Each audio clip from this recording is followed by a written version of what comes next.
મહાભારતનું યુદ્ધ નક્કી થયું. દુર્યોધન અને અર્જુન બંને ભગવાન કૃષ્ણ પાસે મદદ લેવા માટે ગયા. દ્વારિકાની અંદર ભગવાન સૂતા હતા. પહેલો દુર્યોધન આવ્યો, આવી અને ભગવાનના માથા પાસે બેસી ગયો, મસ્તક પાસે. દુર્યોધને વિચાર્યું કે જેવી આંખ ખુલે એવું મારા સામે જ જોશે, અને જોશે એટલે હું માગી લઈશ. અર્જુનજી આવ્યા, અને અર્જુનજી આવી અને ભગવાનના ચરણ પાસે બેઠા. થોડીક વાર થઈને ભગવાનની આંખ ખુલી. હવે સ્વાભાવિક છે કે આંખ ખુલે એટલે કે માણસની નજર આમ ન જાય, સીધી જ જાય. એટલે ભગવાનની નજર સીધી અર્જુનજી ઉપર ગઈ. એટલે ભગવાને કહ્યું, અરે અર્જુનજી, આપ ક્યારે આવ્યા? એમ કરીને ભગવાન ઊભા થયા. ત્યાં પાછળથી જવાબ આવ્યો કે અમે આયા છીએ. ભગવાને જોયું, હા પધારો પધારો. બંનેને બેસાડ્યા. કેમ આવવાનું થયું? વાત મૂકી કે પ્રભુ હવે મહાભારતનું યુદ્ધ નક્કી થઈ ગયું છે. અમે આપની પાસે આપની મદદ લેવા માટે આવ્યા છીએ.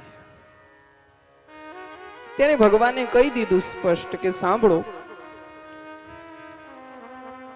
હું આ યુદ્ધની અંદર ભાગ લઈશ, હું તટસ્થ નહીં રહું. જો કૃષ્ણ કેટલા સ્પષ્ટ છે સમજજો.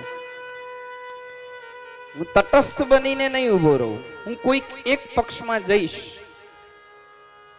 પણ પહેલા સ્પષ્ટતા કરું કે એક તરફ મારી એક અક્ષૌહિણી યાદવ સેના રહેશે, અને એક તરફ હું રહીશ, અને હું શસ્ત્ર ઉપાડવાનો નથી.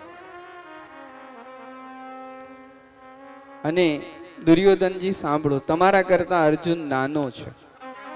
બીજું, મારી નજર પહેલા એના પર પડી છે, માટે પહેલા માગવાનો અધિકાર હું અર્જુનને આપું છું.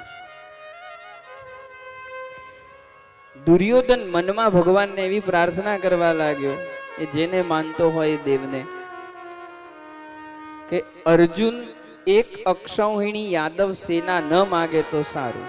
કારણ કે આ તો એવું કહે છે કે યુદ્ધમાં તો આવીશ, પણ શસ્ત્ર તો ઉપાડવાનો નથી, ને શસ્ત્ર ઉપાડવાના ના હોય તો એમને લઈને કરવા છે શું?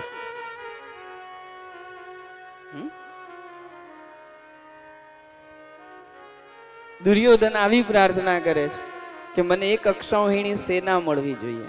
અને આ તરફ અર્જુનજીએ ભગવાનને એટલું જ કહી દીધું કે પ્રભુ, મારે એક અક્ષૌહિણી સેના નથી જોઈતી, મારે તો આપ જુઓ છો.